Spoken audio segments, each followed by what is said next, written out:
5. I've only got one more boring PowerPoint to get through before you get that free drink. Or maybe you guys pay. So, not exactly No, free free. drink. And maybe some food. So thanks for joining us. We are going to talk about some a couple of case studies and use that as a framework. What I did there. To talk about how AI, yes, it's a tool, but it's not enough on its own. And you know, basically our tagline is, okay, you've spec'd the display, you've synced up the playlist, you've set up the server, you've dropped the looping, now what happens? So I've got some really great people here who are actually the experts who are going to do most of the talking, I hope. And I'm going to let them introduce themselves, and then we're going to watch a couple of videos just so you guys can see the installations that we're going to use as a reference, and then we'll get into it. So. Hi, I'm Lainey Mataris. I'm Senior Director of the Design Consultant Architect Program at Planar. Planar is an LED, LCD video wall manufacturer based out of Oregon, so US based. I'm based in New York, but I cover nationally for Planar. We have a really high-touch design team. We provide lots of engineering details, drawings, specifications, CAD drawings, so we really kind of prove out the solution for the designers. And I'm so grateful to be here. And I'm Ram Sharon. I'm a Creative Technology Director with Gensler, specifically a group called Digital Experience Design, appropriately. And yeah, out of here in New York City, working on projects mostly nationally, but sometimes overseas as well. Happy to be here. I realized I didn't ever introduce myself Yeah, you like didn't. all the Yes, Sam. We all know So, you. I am Sam Phoenix, and I'm on the board of Framework with Laura. I've been in the AV business for a few years now, maybe like 30. I live in Ireland, in Dundrum, County Down. I will try to use my American accent to follow, but I might occasionally, you know, slip into the Irish brogue and swear, just like Taylor. You know, I'm very committed to our community. I'm a consultant, but I try to do an hour volunteer for every hour I build. So this community is really important. So I'm happy to be here. And yeah, so we'll get back to the session. It's really about, like I said, we're going to talk about what happens after the install. These are really dynamic surfaces. They're, you know, they need help to stay alive. I've had lots of conversations the last few days by people complaining that the content and the creators like get pulled in at the end of the project. So this is talking about how important it is to bring them in at the beginning so that you design for something that lives, that's dynamic, that keeps evolving. And with that, we're gonna watch a couple of Watch some movies. Yeah. Let me see. This is the real moment of truth. Is it going to work? Oh yeah, sure. Oh yeah, so this is the first one. Yeah, this is fine. It's fine. Yeah,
So everyone's gonna get into the details of this one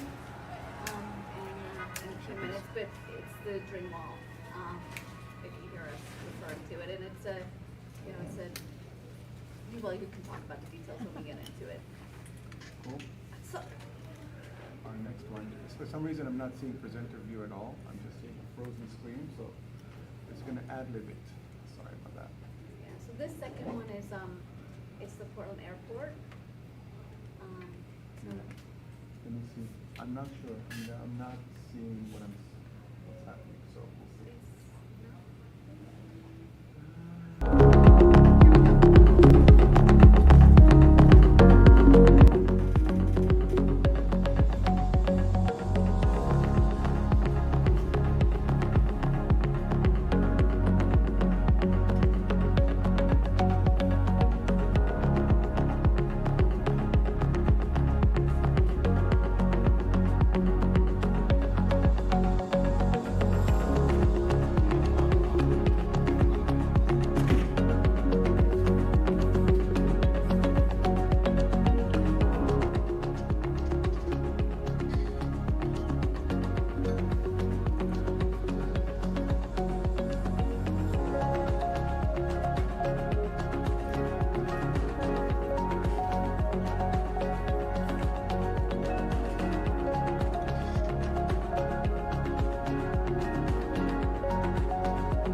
Okay, sorry about that.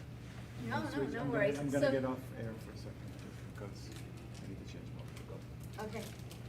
So like you probably saw in the videos, like you can tell, like these are both like really dynamic installations. Very different. You know, one's like a wealth management bank, basically, not your boomer's bank, is what they're thinking. And then the other one's Portland Airport, and you know, some very different spaces, but when we get into the details, you'll see there's just a lot of similarities on how the designs were approached. And of course, Planar is like the glue that sort of connects the two projects. So with that, I'm gonna have you start around talking through the dream wall and, you know, what, you know, the process that you went through with the creative brief and talk a little bit, like we talked last week with Carl, the COO, about their thoughts and yeah. Sure. Am I Either on way. air now? Is that me? No, I think you have to track it. Sorry? I think you have to track it. you could I don't take think I mine. could drag over, but I could flip Can you around. speak up, please? I Yeah, of course. absolutely cannot hear you. Sure thing. We'll Sorry. talk a little bit. Yeah, 1 second. There you go. We're having some technical difficulties, but let's see. Here, Let's do unplug this. me. Let's unplug Unplug this me. screen. I'm sorry. We No, have that's all right. extra I'm gonna screens just look that is over his making it shoulder. more difficult for this setup. Sorry about There that. you go. Let's try again, and I'll speak louder. You good? Yeah, Perfect. perfect. Fantastic. So yeah, just a couple words. We call it the dream wall. Why did we call it a dream wall? Because we figured if AI can dream, you know, the sheep. At the end of the day, the story behind this installation is that we had a client who is a bank and has made significant strides in their relocation and co-location strategies to kind of change how people perceive the bank from what was originally a very, very conservative, you know, old school banking institution to something that's more than modern, dynamic. They have also invested or went all into AI investments, et cetera. So one of the things that made it appropriate was to create an installation in their space that utilizes AI to create art, so to speak. And you know, we kind of went through this pretty quickly. You know, it was about 1.5 years from inception until the moment that this thing was alive and working, where the AI art director started working. The reason we kind of went into this was, like I said, we had a prior installation with the firm which was more about art and abstraction, and it was kind of like a beacon in Nashville in their headquarters, and they felt they wanted to take it a step further and create something that's like what they had in Nashville, but also leverages AI. They were all in terms of investment and being able to talk the talk and not just, you know, walk the walk, not just talk the talk, was a big deal and an important piece. And at the same time, we were worried about that they're making this like move to the New York headquarters will require constant investment in content, which we all know is one of those things like, do you want CapEx or you want OpEx? How you want to serve your content needs. And so we kind of embarked on this journey with them. And to be fair, this is 2023, so we all know where generative AI and image generation were at the time. So we had to do some discovery work together with them and understand, first of all, what are we trying to achieve from a visual standpoint, from an appearance standpoint, what can be done from a technology standpoint, and how do we deal with it in terms of like, you know, the sheer scale of the installation we had to deal with. Kind of like made more sense to us to figure out, do we want to use technology A versus B, et cetera. And you know, just to give you an idea, the installation itself is essentially spans 2 walls. One wall is this red wall, which is a high resolution wall. We call it the dream wall. And the derivative of that wall is that long, long corridor, which is about 300 feet, 250 feet long. It's an entire city block. And that one, again, we wanted to activate as well. We decided to use some people tracking, and I'll explain why in a second. And then we also had ourselves a little beautiful physical button that we wanted people to interact with. The main reason we went for this hallway was it's basically part of every single person's journey through the space. And it's also one of those things that no matter where you are on that floor, you see a part of that hallway. Clearly, we couldn't spring and do high resolution content at that level through the entire hallway, so we kind of devised this idea of like, okay, this is a derivative of the main dream wall, and we're going to make that derivative, you know, have the same appearance, have same texture, same look and feel, but obviously be of lesser quality. So you can see here an assembly, which is, you know, a typical, like how we would do low res with some diffusion element. What's unique about this is you'll notice on the picture on the left, we had the entire floor, the entire office actually is built with these like metal grates, which to the architecture team resembled the city grates when you walk the street above the subway stations. I don't know if that's a cool image to remember when you're inside a nice building, however, that's what it is. What we did is we kind of played with the color and finish of those grates, and we made them behave like little light cells. So when you walk along the hallway, because of the narrow feature of the hallway, you're mostly seeing this thing at an angle, which means that the grate is what you see first. And so when each of those grates lights up as a little cell, it makes a little dance, which was really cool. We also made sure that we are able to activate this space because, again, one of the limitations in 2023 is we had no generative AI for video, and I don't think that even now we would venture into you know, letting loose a machine like that in the field. So we decided to accompany our installation with a couple of additives which will allow us to activate it more. One of them was reacting and responding to the people in the space. We first thought of using people counters. If you don't know, the stereoscopic cameras that live in retail, we wanted to use those. We ended up thinking about needing about 27 of them.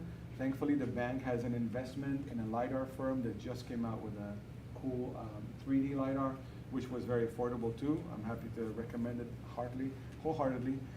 And we just had to work with them for about a year to figure out how to get the right frame rate because they're used to working in airports and we're used to working in real time. So we kind of spent a long time with them, but it actually opened my eyes personally to the technology and the advantages over what we used to use before, which is stereoscopic cameras, 3D cameras, and 2D LiDARs for that matter. And these are PoE, right? These are PoE, which is just convenience because we had a retrofit situation. We already built this thing for one product and we had to shift it to another. Thankfully, it worked out pretty well. We're capturing the entire hallway and that front wall with 3 devices. Anyway, a little bit of nerding out, but it was really helpful to activate the space in a way that's like not overly personal, but still you feel very, very connected to the environment when you're there. And you know, one of the things we do all the time is we test things, and I'm sure everybody in this room does it all the time, but I always like to say measure twice or 3 times. So we did early proof of concepts with our walls, picking out the right products, also making sure the client was happy with the result. And I think maybe this is the thing I want to drive the most is like, we got to the point where we had an actual mock-up in the space and made sure the client saw it. And they were the ones who told the AV team how far to get the LED from the wall to get the right hot spotting versus not hot spotting. So one lesson for me to the world is always like, A, we try mocking up and prototyping as much as we can, but B, we fold the clients in a lot more than sometimes we used to in the past, because for a couple of reasons. One, clients love it. They always say we're the highlight of their day when they come and see our stuff and work with us, because other days they just work on numbers. And then the other part is that they're kind of sharing the design and sharing the risk, if you might say that way. So we like doing it, and we like getting them very involved. Yeah, so I mean, at the end of the day, the installation itself, you know, had to rely on some content. So the story about the content machine, now stop, because I've been talking for a while. But, Yeah, well, no, I wanted, this yeah. is the part I was like, let's get into like the Sure. whole. Yeah. So early beginnings, we decided we're going to build a prompt machine that's going to make prompts, and we're going to feed that machine to a couple of services, and we're going to have to upscale because at the time we couldn't get the right resolution for this wall. So we're going to do that, and then we're going to use, people know Touch Designer, we're going to use some kind of platform to allow us to kind of energize and activate the content, whether it's with transitions that happen between images, or whether it's activating or transforming the image itself, and it will all be great. And then unfortunately we learned that we were very naive. The first thing we learned is that we need to control unpredictability. So we all play with AI all the time. We all use it to create, to get recipes, whatever that is. We know that out of 1,000 images that it made for us, 120 were not to our liking, and maybe 50 of them were not to anybody's liking. And so what do we do with that?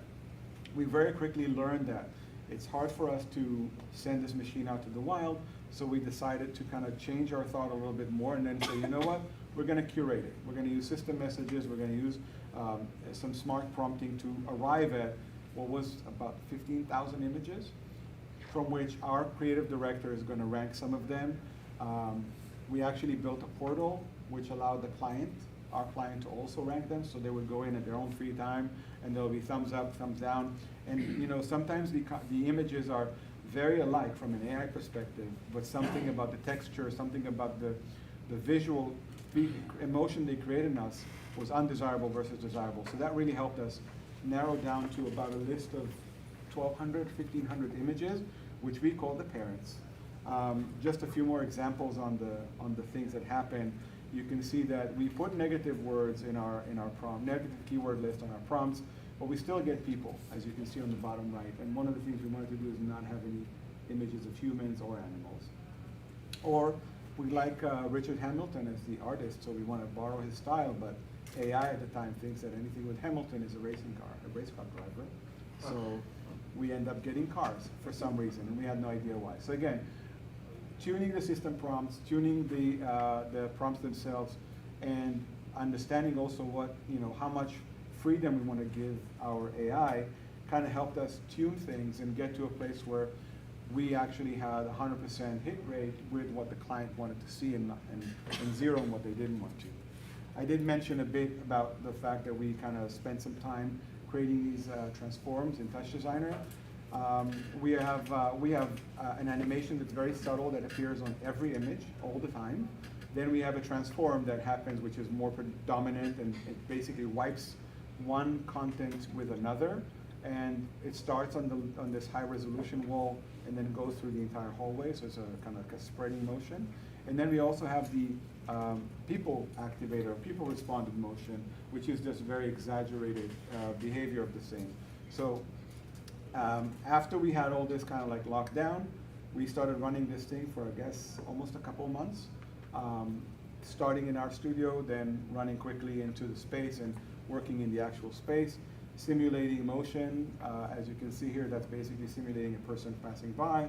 And we wanted to just make sure we keep trying as many visual behaviors, as many images as we can.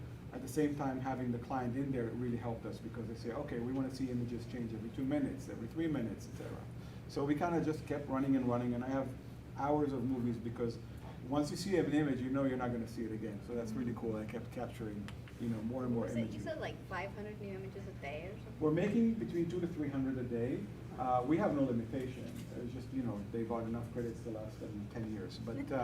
But we were making a lot of images a day, and we wanted to make sure that we're never actually in real time. So we're doing things in the morning or at night, and then when we have that, we have a whole bank for the whole day.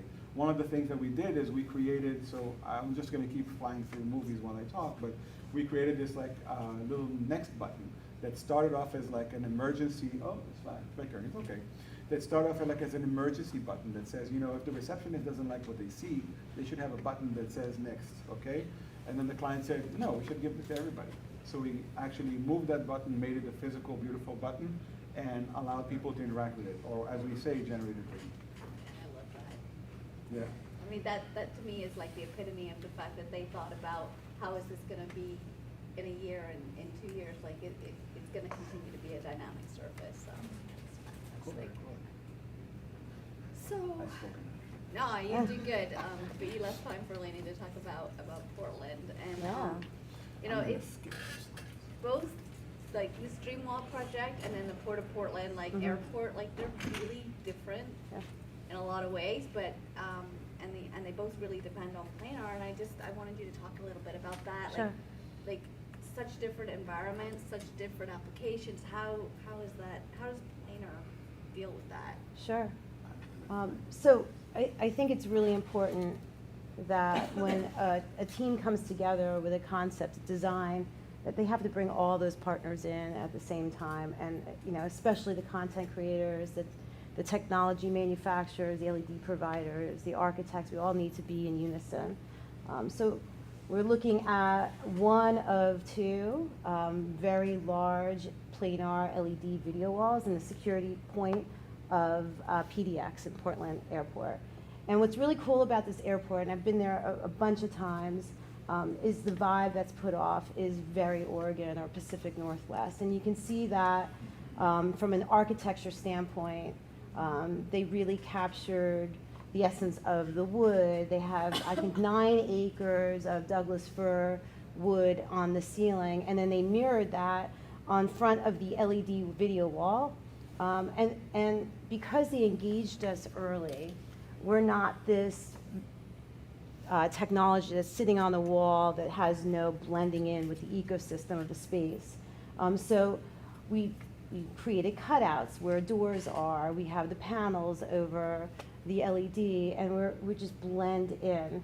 And the tech's only as great as the content you guys put on. So, you know, their vision, ZG's vision was to bring Portland, the feeling of Portland into the content. So they partnered with Half Sister Studio and Dash to build the content around scenes from Pacific Northwest: waterfalls, hiking, trails, butterflies, rainforests, like things that would calm a person down when they're going through an airport.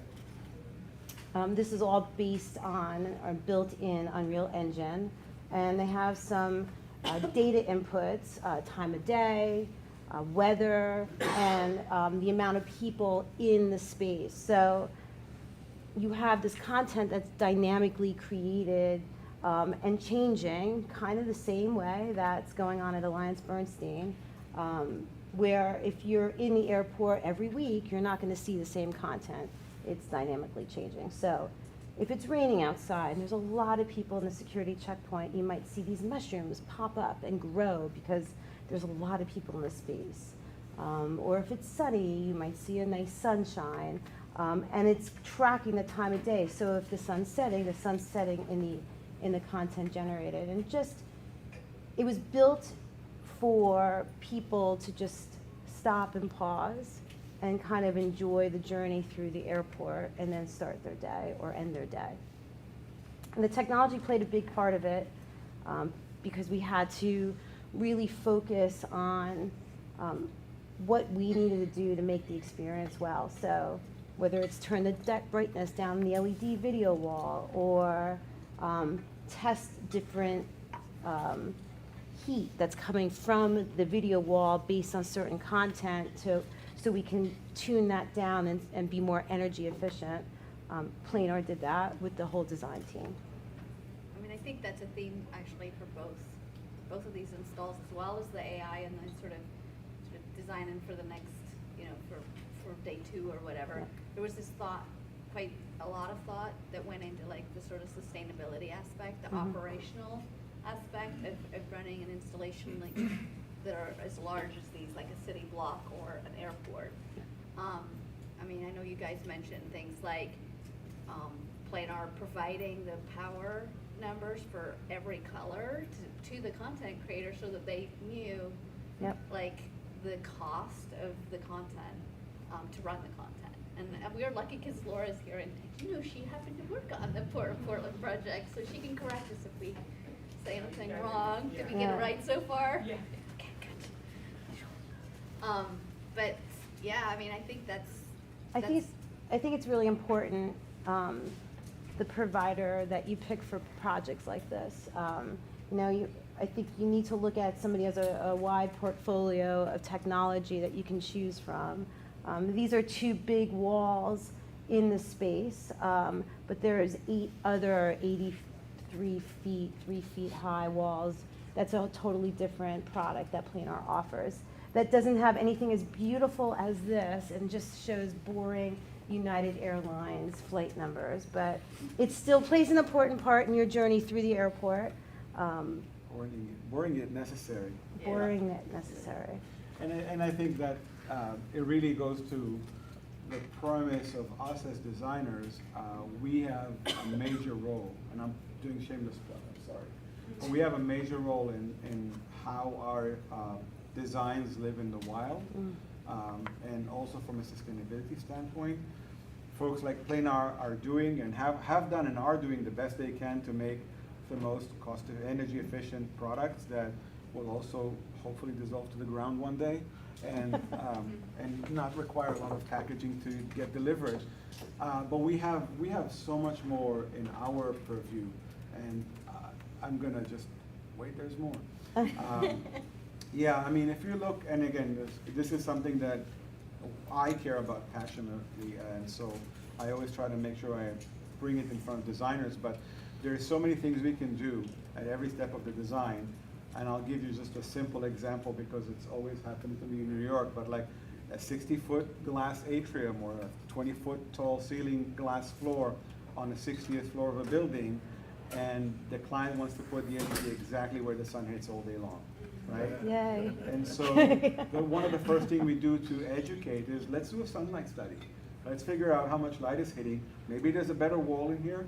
Maybe we have a better solution. Maybe it's not an LED wall. So these kind of conversations, we influence so much early on just by having some decisions made. So I want to say that every single moment in the design process and implementation, we have something we can do. And this is a very wordy slide. Don't try to even grab it or take a picture, but I'm saying don't try to understand it. But at every step of the way, there's things we can do. And yes, we can decide that content lives on a darker background. We can decide that content when nobody's interacting is slightly less energy efficient. Mm-hmm. We can also decide that Unreal Engine created content is fantastic, but maybe there's a more cost-efficient, energy-efficient way to play it back. So a lot of times we look at these things and look at every project holistically and say, you know what, in this project we're going to try to find the right location, the right technology. We're going to find a way to do a content strategy that works for this project, for this setup, etc. Sometimes we can't, like an airport has to be on 24/7, and an airport has to have a certain amount of lighting, but being sensitive to the content that we're playing or time of day definitely helps. So I think at the end of the day, it's really all about understanding that we have a part in every phase of the design process, and it also helps the longevity of our installations. I mean, I think, if I'm thinking about themes that come out of these 2 installations and these examples, these case studies, it's like that, AI isn't enough. You need prompts, you need people, you need people even to interact with it in order for the canvas to stay alive, for the story to get told fresh again. The content actually needs planning. You need to plan to refresh it so it doesn't get stale. Hardware, it needs foresight. It's not just about how bright something is. You really need a partner who understands what is the business, what's the business problem. Like, I thought that was so interesting. So Carl, who's the COO at Alliance Bernstein, we did a Planar open house last week, and he was so great. I wish we could have had him here. But he was saying like the original concept for them was because they wanted to change the culture of their company, to have their staff embrace AI. And because they knew that it was gonna change their business, right? If you think about investment planning, wealth planning, that's a key tool for them. And they actually have data, they've measured it. Since this install, they've had like 75% uptick in internal use, staff use of the AI tools because it's become part of their DNA. And I think that's, people look at these, these big sort of case studies, these big landmark projects, and they think, what is the ROI on that? Well, for him, there was a definitive ROI on why they did that, and he's very happy with it. And then I guess that's kind of like my mic drop is like the design, the tech, the operations, they all should meet. And we've heard this over the last couple of days. Yeah. They all need to start at the beginning together, and it's a symphony of different players. So I often get engaged too late in the process of the design, the concept, and I'll pitch pixels, and I'll pitch whatever design they need for a wall, and I'll tell them here's a good, better, best scenario, and then ask what's going on for content, and there's no budget for content.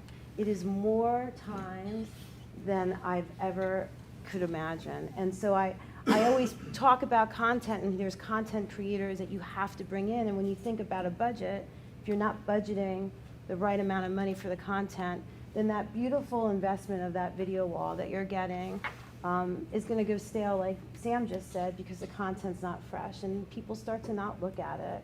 you don't even see it. You don't even see it. And just changing wording on a video wall still doesn't allow people to actually see it anymore. So it only benefits me to talk your language as much as is talking the tech. I think it's extremely important message. Yeah. As the LED makers, we want to have. Yeah. So, do you guys want to keep going, or will we do some No. questions? Whatever you want. Do you guys have questions? I do. Yay! Do you know the answer? No. She probably does. That's a good one. Yes, but just because I think it's an interesting point that if you're trying to change like the tone in the business, the AV guys talking about this, if they're trying to encourage the use of AI, and so they bring in this technology to space, I think it's typical for all of us that when we're building something, we recognize the technology should be invisible. But here's a case where the technology is part of the conversation, and I was wondering if Aaron could speak a little bit about how, if it's trying to encourage employees there to embrace new technology, did you go in and talk about it? Well, we did. We talked to a few stakeholders Yeah. to understand mostly about what they wanted to see. AI. Everybody says the two letters, and what do you mean by that? Yeah. And so we ended up at the idea that there's a certain aesthetic in this office that merited more of an art as opposed to information, for example. So we did have early conversations around that. Then we also had a conversation like, how narrow do you want this to be visually? For example, one of the slides that I've shown were these like imaginary skyscrapers that had like this dark tone of like the golden hour. And the idea was that those will be influenced by certain data, market data, things like that. So we did end up with this like idea that, no, make it art. Make it something that's artful. There's also colorimetry that is intentional in matching the decor of the space. So we're trying to hit or avoid certain tones of color if we want to. So again, this was more of a like make it art. Yep. So I want to just add on that. If you ever have stakeholders that can't visualize something, I always bring them to see the product. So we have A mock-up. or do mock-ups. We have a showroom in New York. We have showrooms throughout the U.S. And every time I bring a stakeholder in, I put content up that visualizes what their space might look like. It sells the project every single time. So definitely bring stakeholders in early. I wasn't clear on the role of AI at PDX. What was AI driving there? So Half Sister Studio and Dash. I think Yeah. we might have been a little over our skis with that, as in the sense of like it's not in the way that it's been used at AB, but it is with data It's- points and it's it's being still- reactive yeah. and sensors, and so we sort of. It's real time and procedural. We generate the show control every morning at midnight, so every day is completely different, and then it auto adjusts every hour depending on population, TSA wait time.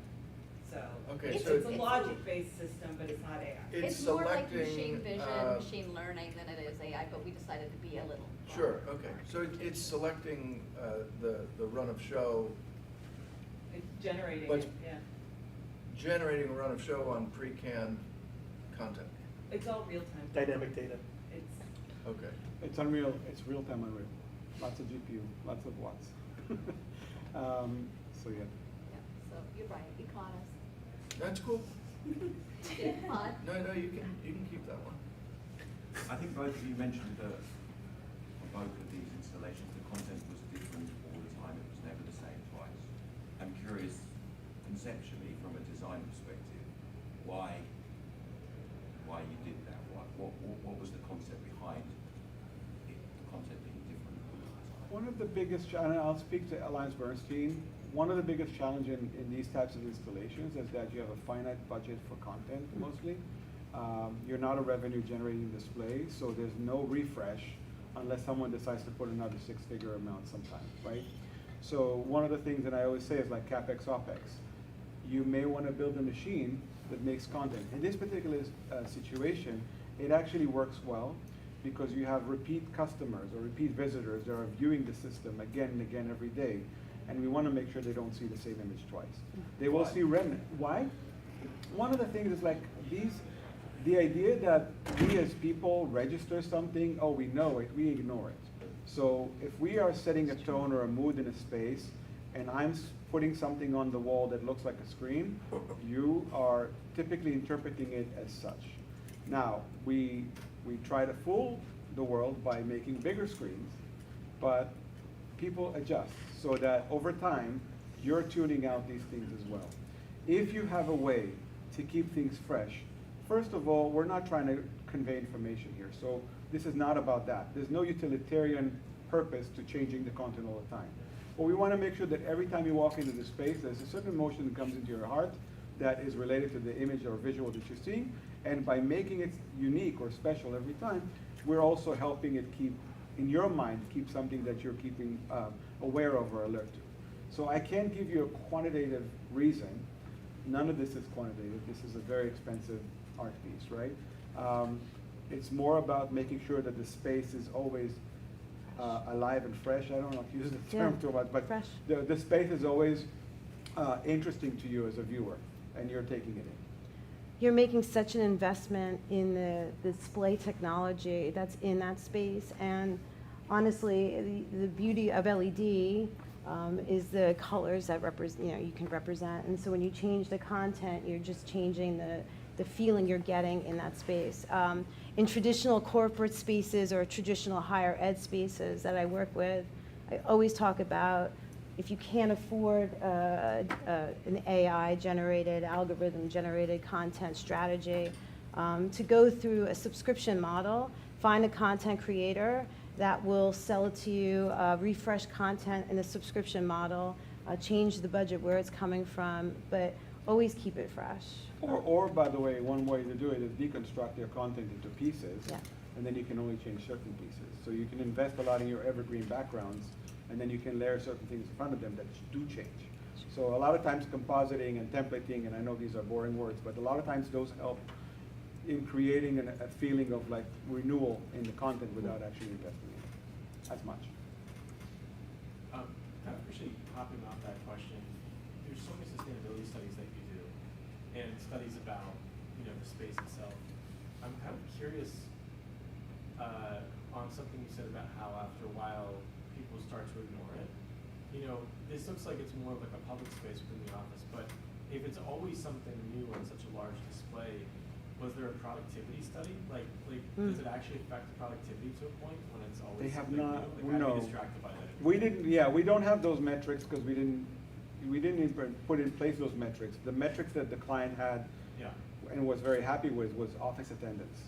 Basically, Ah, okay.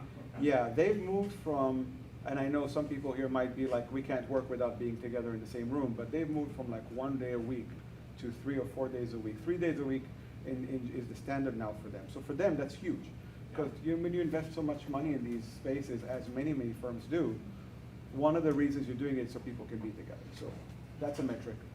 And for them too, like the thing that they talked about was that they're competing for talent, and the talent that they want to compete for is the talent that wants to embrace AI because they recognize their business models needs to change, and the brand of the bank has changed. So like the old building had like, you know, those green brass lamps and like leather and dark oak, and they just wanted to be anything but that.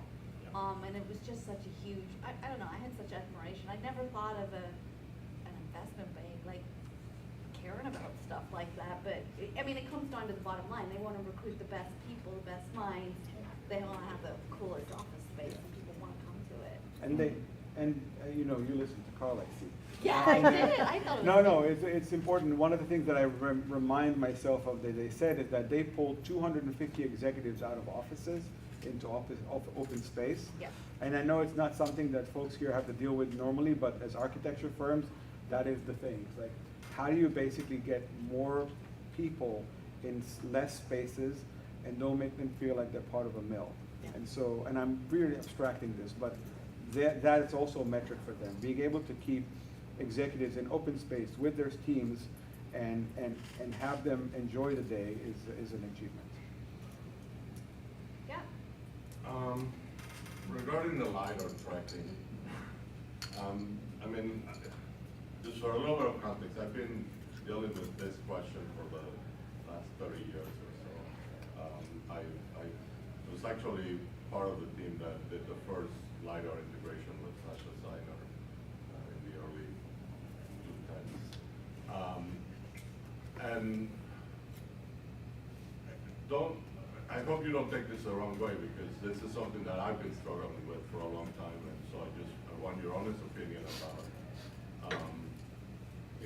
how you think about it and whether this is something that you consider. But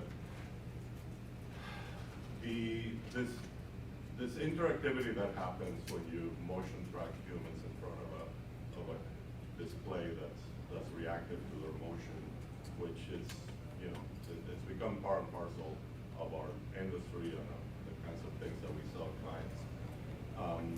I struggle with it, even though I do it all the time, and I try to come up with innovative ways to present that interactivity. But to me, it often reads as like vanity, like and it feels like it doesn't actually create story. It creates sensation. There's a sensation that, oh, I'm doing this, and therefore it's great because I'm affecting it. But what is the story behind it? Like, what are you actually communicating when you do that? It's something that I struggle with. Sometimes like we play with like maybe gamification of it, so that there's like an element of interactivity, not just with the technology, but like between two humans or multiple humans or things like that. But I still haven't like really cracked that nut, even though literally I've been working on it for over 30 years. Sounds like a true veteran of the industry. No. Same situation. So I thought at first when you were asking the question, it's going to be more of a technical, like why do you choose this versus that? Me too. I thought I And was we- and we have looking a- up I the have a whole spec. decision tree that I make for that. But to your point, I think that you're right. We are doing it because we can, but there's a couple of things that I want to make sure that I understand. So first things first, the serendipity moment where I'm part of something is something that we can't take away from. We are in this for so long and we've been doing it for so many times. You cannot take away that moment emotion from a regular person who's not doing this all the time. So that's, So Ian true. Chardy used to say, serendipity. Yeah. That's the idea. It's like, I'm there. Now, having said that, if you notice in the movie, the reaction is very pronounced. Yeah. That was not us, that's the client. We literally had to, we sat with them and we dialed it to the place where they wanted it, and then we took it a notch, a little bit down. But at the end of the day, the story is this. We're activating the space. This should be right, like one of many layers. I never want to have somebody standing in front of it. That's something that I always preach to people who are designing these experiences. Like, I don't want it to feel like if I'm just standing here and having a conversation with you in front of a screen, the screen does something and we're not part of it. There's no reason for that. So the reaction should be measured. However, I think that there's still a lot of joy that happens when an activation like that happens. In this particular case, by the way, the assets are always moving. There's dynamics that happen all the time. There is also transformations every 2 minutes, which happen when image replaced by image. So we're now 1/3 layer on top of all that. So it's not like there's something that's like, oh wow, look at me, right? So I hear you 100%. I think it's us as designers who have to create the right emotion. I don't think we should take away that, because I think for us it may be pedestrian, but for a lot of people Yeah, it's so actually true. joyful. And in some cases, like here, it's all still imagery. Literally, the image on the large screen is repeated 8 times, flipped backward, forward in the lower screen. So that's a very static installation. We activate it with 3 different ways. Hope I answered.